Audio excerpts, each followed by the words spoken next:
Pemerintah Provinsi Bali mengambil langkah tegas terkait proyek lift kaca di tebing pantai Kelingking, Nusa Penida. Gubernur Bali Iwayan Koster menegaskan bahwa pembangunan yang sebelumnya dihentikan kini berpotensi dibongkar sepenuhnya dan pembongkaran itu bisa dilelang jika investor tidak mematuhi perintah dalam batas waktu yang diberikan. Koster menyampaikan keputusan tersebut dalam konferensi pers di Denpasar pada Minggu 23 November 2025. Langkah ini diambil setelah ditemukan 5 pelanggaran tata ruang oleh PT Indonesia Kaisi Tourism Property Investment Development Group, pengembang yang telah menanamkan investasi sekitar 200 miliar rupiah dengan 60 miliar rupiah diantaranya untuk pembangunan lift kaca. Ia menegaskan bahwa pemerintah daerah tidak akan menanggung biaya pembongkaran.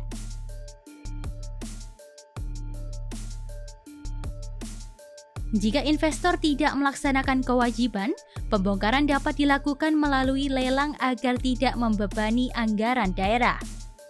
Pemerintah juga memberikan tenggat 6 bulan bagi pengembang untuk membongkar konstruksi, ditambah 3 bulan untuk memulihkan fungsi ruang. Jika tidak dipenuhi, pembongkaran akan diambil alih pemerintah provinsi bersama pemerintah Kabupaten Kelungkung.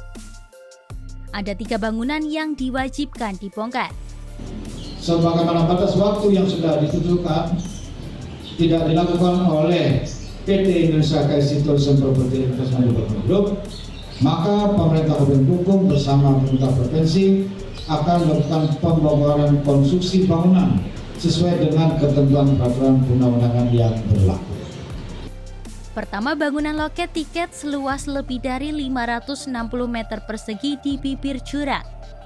Kedua, jembatan layang penghubung sepanjang 42 meter.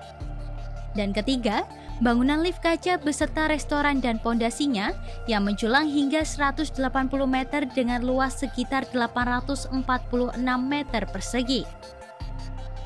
Seluruh struktur ini dianggap melanggar tata ruang, membahayakan kawasan pesisir, serta mengganggu keaslian bentang alam Nusa Penida. Koster juga merinci 5 pelanggaran serius yang dilakukan pengembang. Mulai dari pembangunan di zona sempadan jurang, ketiadaan rekomendasi gubernur untuk pemanfaatan wilayah pesisir, tidak adanya kajian kestabilan jurang, hingga ketiadaan validasi KKPR bagi penanaman modal asing. Selain itu, sebagian pondasi masuk ke wilayah perairan pesisir tanpa izin KKPRL dari Kementerian Kelautan dan Perikanan. Karena pelanggaran tersebut, proyek ini dikenai sanksi administratif berupa pembongkaran dan pemulihan fungsi ruang. Koster juga menegaskan bahwa proyek lift kaca tidak sejalan dengan konsep pariwisata Bali yang menekankan budaya dan kelestarian alam.